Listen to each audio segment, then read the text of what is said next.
saying, and good evening, Philippines. Hi guys! Today is Sunday, family day, so it's our day off. But we have to punta-punta dito. But we have to come here. You know what, guys? This is the second time na nangyari sa amin to, but this time is worst. Last time, pangalawa, ninakawan na naman kami kasi meron ditong mahalaga kasi nandito kasi yung aming rare, o diba? Unique, ganon. So, ayan guys, grabe talaga. So, napaka-professional ang gumawa ko nito kasi it's not easy to sira-sira eh. I'm just kidding guys. Hindi siya madaling sirain guys. And look naman kasi sa gitna kasi dito, nandito to nakalagay. So to, kita niyo yung kamay ko. So yan, sobrang napakaano. At ang tangkad, kasing tangkad, so kayang ipalabas yung aming sasakyan na yun nga. Yan, ipapakita ko naman sa inyo.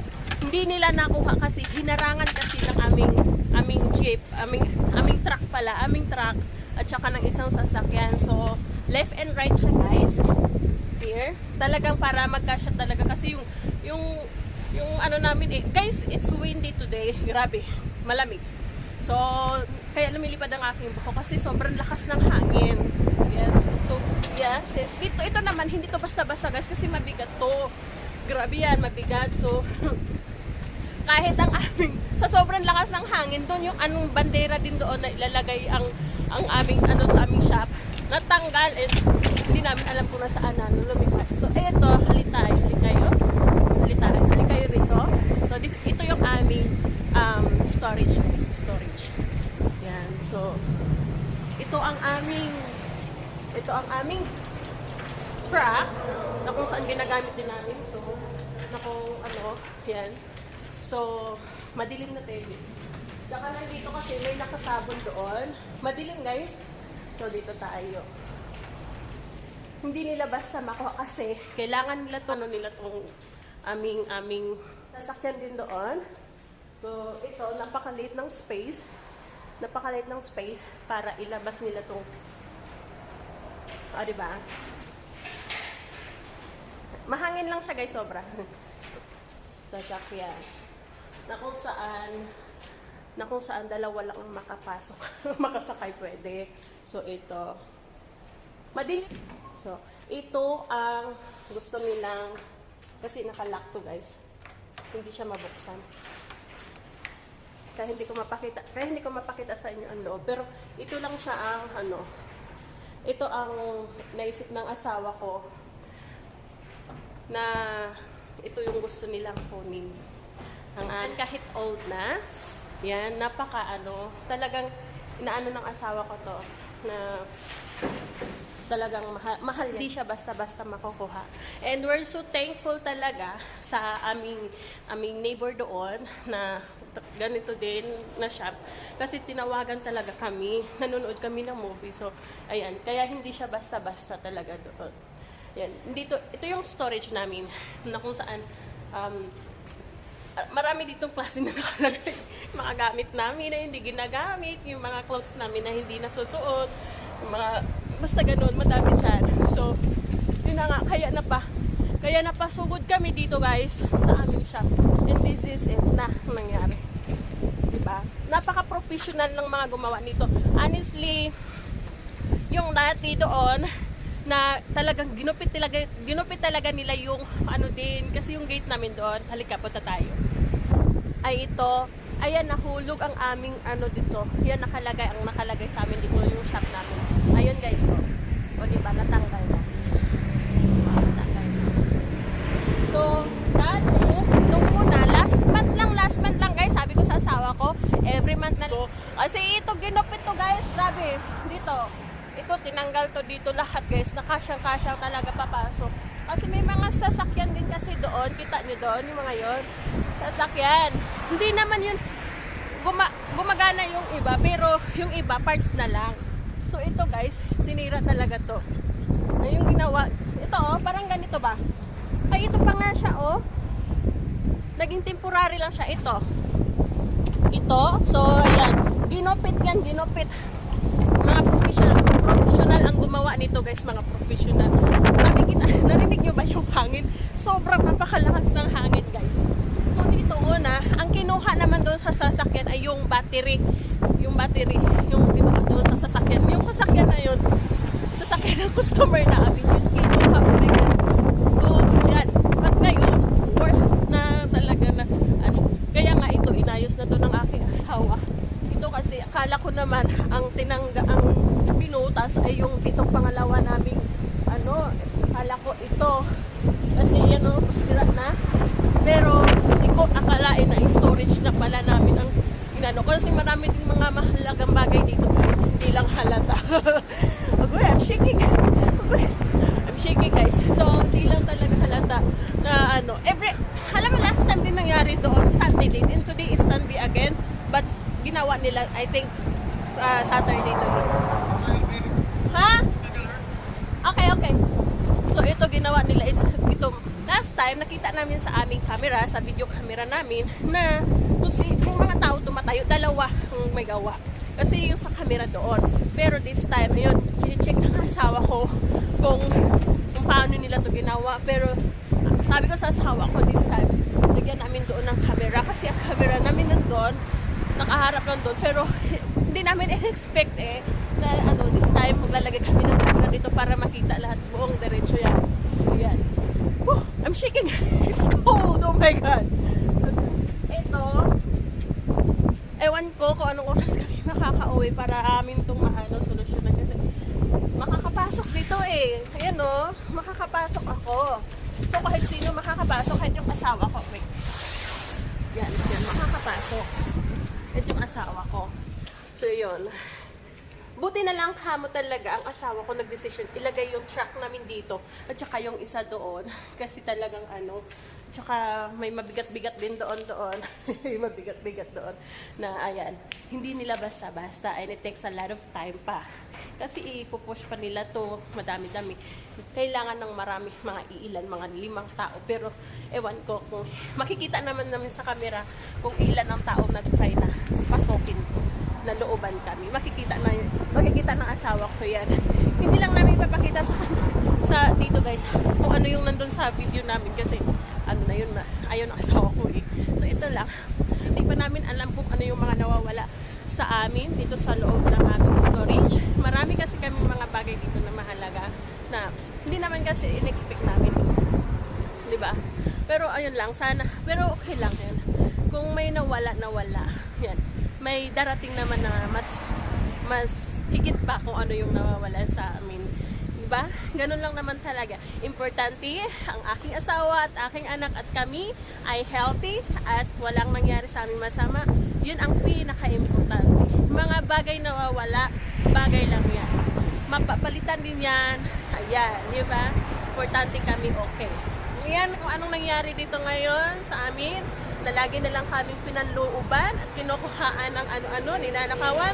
Okay lang yan. Ang Panginoon na lang ko ang bahala sa kanila na sanay kung saan nila ginamit yung kung ano man nakuha nila at saka kung may naano man sa kanila. Yun lang po kasi importante sa amin.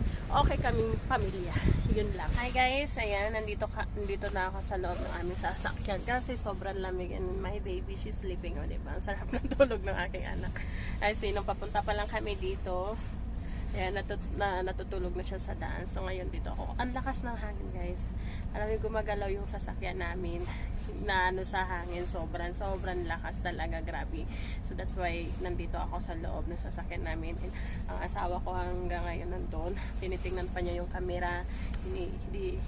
Dinahandahan niya pagtingin na slowly talaga kasi para makita ko ano yung mukha ng kung sino yung pumasok ng loob sa aming storage. And tumawag na rin yung aking asawa ng pulis para maanuhan to ng statements na nangyari dito sa aming storage. Kasi last time hindi kami tumawag ng pulis kasi maliit lang, ano lang naman yun yung battery nga nawala.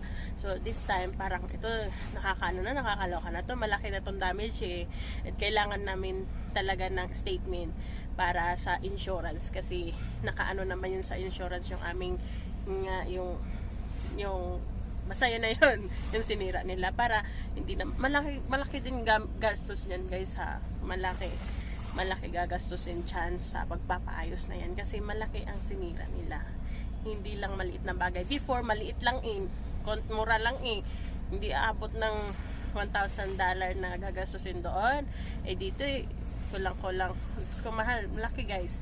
So dollar pa naman, di ba? So ayun, nag-aantay kami sa mga pulis na darating para check nila yan and kukuhaan ng estimate. Ayan o, yumuyog yung aming sasakyan guys. Akala mo lindol sa hangin, sa sobrang lakas ng hangin. Yan, kukuhaan na ng statement at kung magkano yung gagastusin yan lahat kasi yun yan sa insurance. Naka-insured naman, thanks God naman, naka-insured naman tong aming shop na kung in case yan, kahit papano yan, mapapaayos din ang aming storage, which is maganda na rin siguro, pero hindi rin maganda ang nangyari, pero okay lang ho yan, ganun lang talaga. Pasalamat lang ako kasi ang asawa ko ay hindi siya agad na-stress. Ako ang na-stress. Ako ang na-stress. Serious. Ako, yung sabi ng asawa ko, sweetie, okay lang yan. Yan. Pasalamat na lang tayo ay safe tayo. Diba? Safety tayo. Kung ano man yung mga nawawala dyan. Yan. Importante sa ngayon, wala pa kaming alam kung ano yung nawala talaga. Kasi hindi namin pwede galawin. Wala kaming dapat pwedeng galawin dyan. Kasi titingnan yan ng polis. Yan, titingnan ng polis kung anong mga ano dyan. Yan, kung may nawawala, kung anong nawala dun sa aming truck or something. Yan, okay lang yun. Pero this time, iba na. Kaya sabi ko sa asawa ko. Kaya pagka gagawin ko na ngayon every night, pag once nandito pa kami, minsan kasi late, madalas kasi late kami uuwi. So, hindi na ako magpapatugtog ng budots. Iko-focus ko na yung camera namin dito sa labas habang nasa loob kami kasi napakadelikado ng panahon. Na yung sabi ng asawa ko, nangyari kasi sa panahon natin ngayon, maraming naghihirap. Kaya, ayan, naintindihan naman niya. Ang asawa ko, naintindihan niya yung mga gumawa nito. Ako hindi ko maintindihan. Maldita lang ang peg. Pero sabi niya, okay lang yan. Ganun lang talaga. Sobrang sabi ko sa asawa ko, wow ha. Ganun lang siya. Pero, ayun guys, wala naman kasi na kaming magagawa. Tapos na nangyari na ang nangyari. Yan, wala nang magagawa. So, importante ngayon is i-fix na lang namin kung ano yung nangyari sa aming storage. Importante nga sabi niya, safe kaming pamilya, aking asawa, aking anak, at kaming tatlo ay safe. Yun lang ang importante. Ayan. So, ayan, mag-aantay kami ng police hanggang sa darating sila. Ayan. Ginagabi na kami dito. Naantay namin ang police. Still, dito pa rin kami. And, tara, let's go. Ipapakita ko sa inyo ang itsura ng eskwelahan. Paggabi na, sasakyan namin yun. Diyan sa loob ang aking mahal na asawa at ang aming mahal na anak. Maliit, si Daldea. So, ayan, marami sasakyan. Antay-antay muna. Baka masagasian tayo. You know. Okay. So, let's go. Ayan. So, ganito ang itsura ng harapan namin. Eskwelahan yan, guys. Yan. Eskwelahan. Nagdahan-dahan ako. Oh my God. Ang sasakyan padulong na. Agoy! Makakuha lang ng video, ano? Nanonood ang aking mahal na asawa at aking anak. Ito ang itsura dito pagkagabi na. Yan, eskwelahan na yan.